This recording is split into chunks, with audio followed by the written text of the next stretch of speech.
Hello friends, नमस्कार and welcome to समाधान।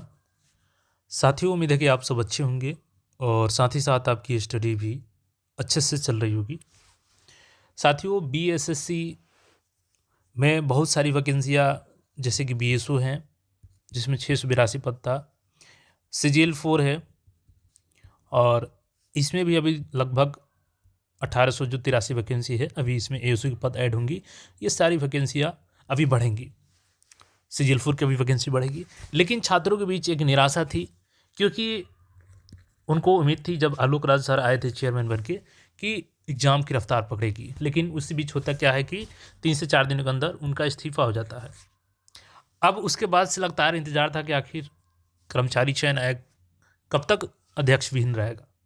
तो फाइनली यहाँ पे देखिए नया अध्यक्ष मिल चुका है आयोग को, और कौन अध्यक्ष बने हैं इन सारी चीज़ों को हम लोग यहाँ पे देखेंगे।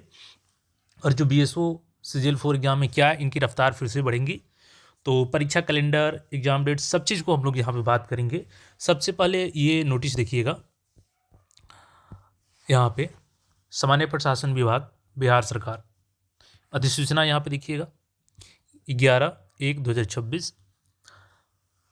बिहार कर्मचारी चयन आयोग अधिनियम 2002 समय समय पर यथा संशोधित की धारा 3 के अधीन श्री राम शंकर वरीयतम सदस्य बिहार कर्मचारी चयन आयोग को उक्त आयोग का कार्यकारी अध्यक्ष नियुक्त किया जाता है बिहार राज्यपाल के आदेश से। चूंकि Alok Raj sir full फ्लेजेज chairman बने थे, लेकिन अब यहाँ पे आप समझिएगा कार्यकारी अध्यक्ष क्या होता है। देखिए, ये जो अध्यक्ष बने हैं बीएसएससी के, ये ऑलरेडी क्या थे, तो एक वरीयतम सदस्य रह चुके हैं बीएसएससी के। ठीक है, यहाँ पर देखिए क्लियर लिखा है कि बिहार कर्मचारी चयन के यथा संशोधित धारा के 3 के अधीन श्री राम शंकर वरीयतम सदस्य हैं बिहार कर्मचारी चयन आयोग को, और इनको कार्यकारी नियुक्त किया गया है। चूँकि देखिए अध्यक्ष का रहना जरूरी है, और जब तक फाइनल अध्यक्ष का चुनाव नहीं हो जाता है ये कार्यकारी अध्यक्ष बन रहेंगे, क्योंकि हो सकता है कि फ्यूचर में इन्हीं को परमानेंट रख दिया जाए, लेकिन अगर फ्यूचर में कोई नया अध्यक्ष आएगा तो इनको रिप्लेस करेगा। लेकिन अब बात करें, चूँकि एग्ज़ाम आपका जल्द से जल्द करवाना है, जैसे कि CGL-4 मोस्ट टारगेटेड वैकेंसी है बीएसएससी की।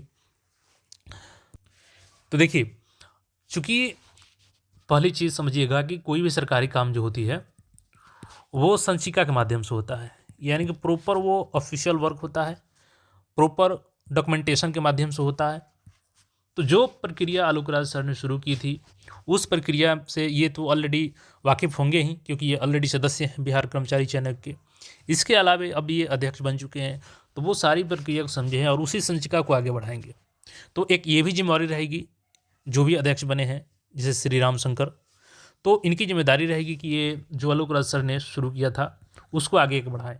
तो संचिका के माध्यम से जो भी काम होती है उसकी रफ्तार धीमी नहीं पड़ेगी और उसी रफ्तार में बढ़ती रहेगी। तो जो भी बीएसओ CGL-4 के वाले अभ्यर्थी हैं, तो आप एक पॉजिटिव सोच के आगे साथ बढ़िए और उम्मीद कीजिए कि ये सारा चीज़ सही से करेंगे, क्योंकि अब तो जो पहला एग्ज़ाम होगा उसके बाद ही पता चलेगा कि इनका कार्यकाल कैसा रहता है, क्योंकि एग्ज़ाम से थोड़ा बहुत हिंट्स तो आपको मिल ही जाएंगे। तो अभी जो मेंस वगैरह होने वाले हैं परिचारी के, उससे एक आइडिया रहेगा कि ये एग्ज़ाम का कैसा संचालन करवा पा रहे हैं।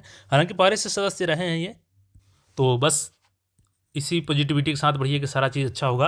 और जब आयोग आ चुके हैं तब रफ्तार फिर से आपका वो एग्ज़ाम का जो कैलेंडर हो गया, उम्मीद हम लोग करते हैं कि कैलेंडर जल्द से जल्द जारी करेगी आयोग, और उस कैलेंडर में आपका जैसे कि इंटर लेवल है तो अब इसका जो व्यापक हित है उसको ख़त्म किया जाएगा, क्योंकि लगातार व्यापक हित करते करते फॉर्म लगातार भरवाया गया है, तो उस पर अब स्टॉप होना चाहिए, एग्ज़ाम डेट उसकी आनी चाहिए।